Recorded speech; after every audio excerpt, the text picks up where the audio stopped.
Hello, Shahnaz ফ্যাশনে আরও একবার অভিনন্দন আপনাদের সবাইকে। আজ আমি দেখাবো পিলো কভার কাটিং ও স্টিচিং কিভাবে করব, তাও আবার সহজ সরল পদ্ধতিতে। একদম ইজি। তো এই পিলো কভারটা আমি বানাতে গেলে কতটা কাপড় নেবো, কতটা স্টিচ কিভাবে করব, সবটাই আমি পুরো কভার করব ভিডিওর মধ্যে।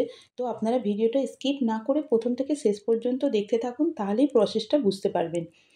তো আর যদি চ্যানেলটাকে সাবস্ক্রাইব না করে থাকেন, প্লিজ সাবস্ক্রাইব করে দিন, বেল আইকনটাকে প্রেস করে দিন। নতুন নোটিফিকেশানের জন্য আমার নতুন নোটিফিকেশান আপনাদের কাছে পৌঁছে যাবে। তো পিলো কভারটা এইরকমই বানাবো, আমি দেখিয়ে দিচ্ছি।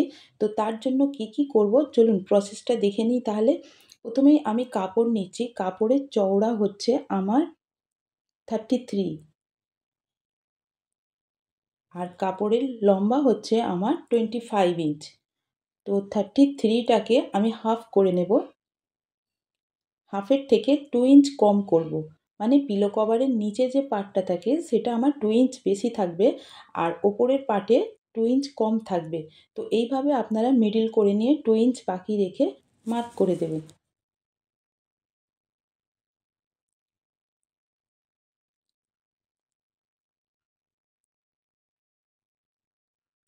এবার আমি কাপড়টাকে কাট করে নেব।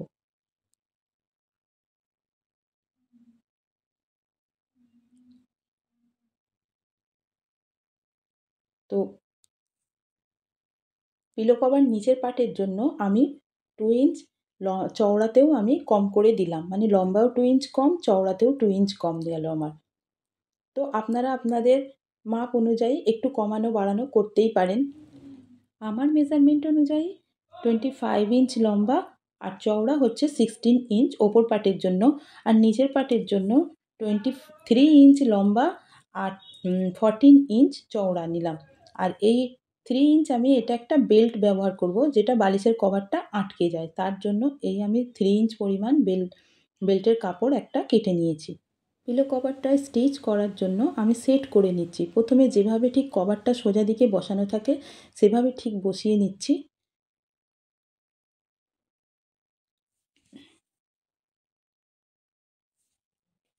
এটা বেল্টের কাপড় ভিতরে থাকে, তো ভিতর দিক থেকে দিয়ে আমি এখানে পিন সেট করে নেব।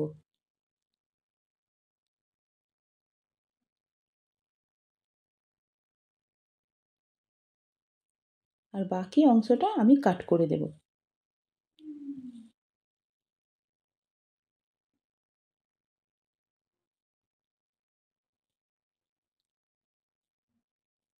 আমার মেজারমেন্ট অনুযায়ী আমি দেখে নিলাম যে আমার সঠিক মাপ হচ্ছে কিনা।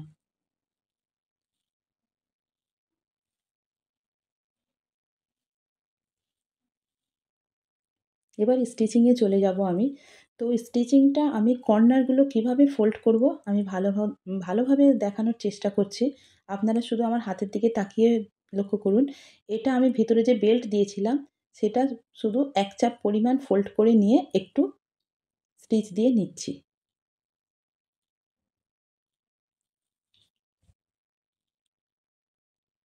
এবার আমি যে প্রসেসে পিন আটকানো ছিল সেভাবেই রেখে আমি স্টিচ দেওয়া একদিক থেকে আরম্ভ করব।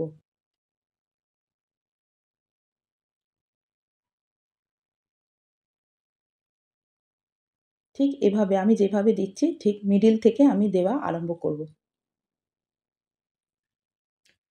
কর্নার ফোল্ড অনেকভাবেই করা যায়। আমি এখানে ২ রকম প্রসেস দেখিয়েছি।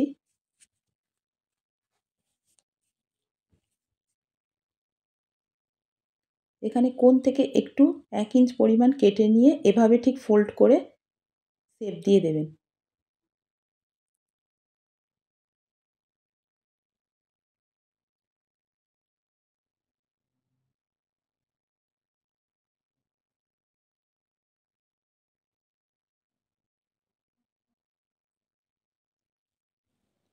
হাতের কাছে যদি সামান্যতম কাপড় থাকে তো এই পিলো কভার বানানো কোনো ব্যাপারই নয়। আপনারা শুধু প্রসেস দেখে একবার ট্রাই করে দেখুন, খুব তাড়াতাড়ির মধ্যেই এটা বানানো হয়ে যায়। তো কর্নারটা আমি এভাবেই সহজ পদ্ধতিতে দুটো ফোল্ড করে দেখালাম। এভাবে দিলে আপনাদের সময় কম লাগবে। কিন্তু আরও একটা কর্নার ফোল্ড করা যায় সেটা আমি দেখাবো এবার। আমার শর্ট ভিডিওয়ে কর্নার ফোল্ড কীভাবে করতে হয় দেখানো আছে, তো সেটাও আপনারা একবার দেখে নিতে পারেন। সময় অমূল্য, সময়কে কাজে লাগিয়ে কীভাবে অল্প সময়ের মধ্যে কাজ কমপ্লিট করা যায়, সেটাই হচ্ছে আসল ব্যাপার। তো আমি দুটো কর্নার দেখিয়েছি, খুব কম সময়ের মধ্যে হয়। কিন্তু এই কর্নার ফোল্ডটা একটু সময় লাগে। তো কীভাবে করছি দেখে নিন।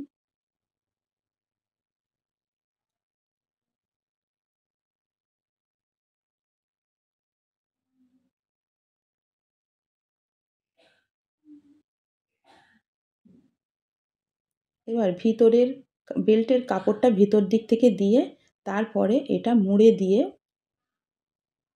নিচের পাটটা রেখে মুড়ে দিয়ে এবার আমি স্টিচ চালিয়ে দেব। কর্নারটা আমার আগে থেকেই বানানো আছে। আমি খুব সহজ পদ্ধতিতে বানানো দেখালাম। আপনারা একবার ট্রাই করে দেখবেন। অবশ্যই আপনারা করে দেখবেন।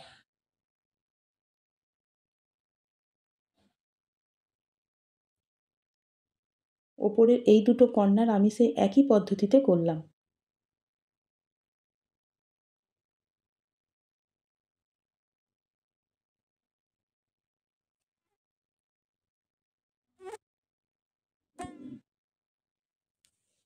আমার ভিডিও আপনাদের দেখে কেমন লাগে নিশ্চয়ই জানাবেন। কমেন্টে অবশ্যই জানাবেন।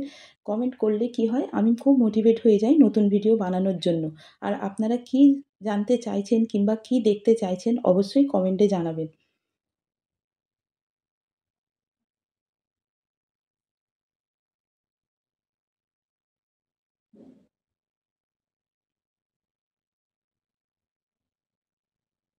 যাদের হাতে সময় খুব কম আছে তারা কিন্তু নাম্বার 1 প্রসেসটা এপ্লাই করে দেখতে পারেন। খুব কম সময়ের মধ্যে কর্নার ফোল্ড হয়ে যায়। এই কর্নার ফোল্ড করতে গেলে একটু সময় লাগে।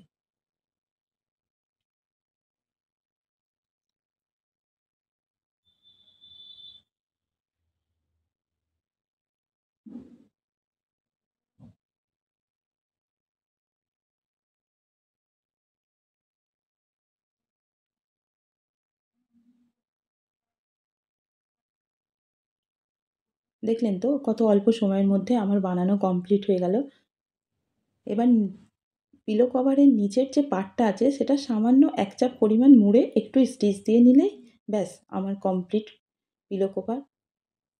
তো এই পদ্ধতিতে আপনারা একবার অ্যাপ্লাই করে দেখুন। ভালো লাগবে আর খুব টেকসই হয়, মজবুত হয়। নিজে বানানো জিনিসের মধ্যে আলাদা একটা আনন্দও আসে। দেখছেন তো আমার পিলো কভারটা কত সুন্দর লাগছে।